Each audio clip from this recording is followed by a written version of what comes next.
Действие пьесы «Берег неба» происходит в небольшом итальянском городке Кантозе в послевоенные годы 20-го столетия. Здесь остались одни старики, о существовании которых в пылу войны и бурной послевоенной жизни мир просто позабыл. Есть только один молодой человек – Беппо, но он страдает слабоумием от рождения и также не нужен обществу. Это настолько лишние люди, что их лишили связи с большим миром. Сюда не ходят поезда, рельсы разобрали еще перед войной. Телеграф молчит, лавки закрылись. Только изредка Кантозы навещают торговец и почтальон. Но, несмотря на это, старики любят, трудятся, печалятся, веселятся.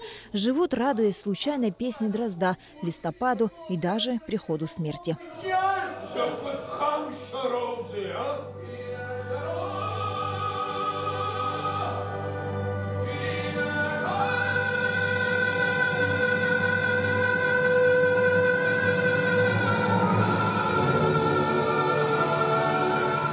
Пропущенная сквозь призму художественного видения жизнь обыкновенных провинциалов, до последних минут продолжающих радоваться солнцу, снегу, дождю, соседям, обретает весомость притчи. Невзирая на свое такое положение, здесь собирает обстоятельства, собирает людей и пришлого, который отсюда ушел, который хочет конец свой здесь, как бы на родной земле обрести. Для чего мы ставим спектакль? Они выше этих обстоятельств становятся.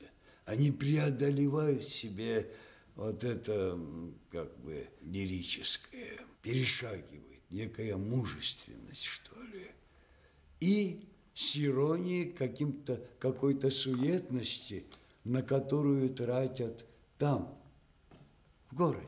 Спектакль «Берег неба» по мотивам произведения знаменитого итальянского поэта, писателя и сценариста Тонино Гуэрры в постановке режиссера Валерия Ковя впервые был поставлен на сцене Абхазского драматического театра в 2006 году.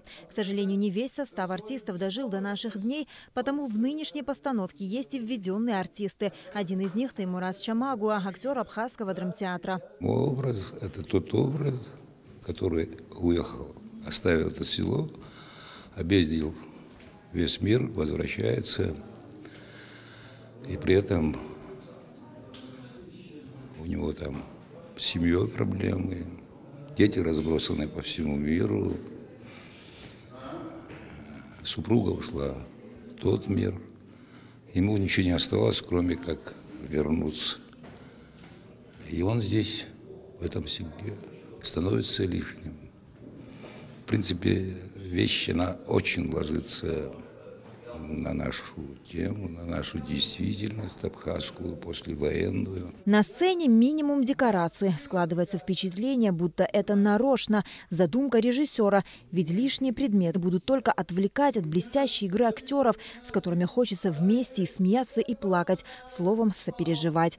Наши зрители тоже смогут увидеть постановку «Берег неба» на большой сцене Абхазского драматического театра 19 ноября. Наала Ковя, Томас Чиковани, Абхазское телевидение.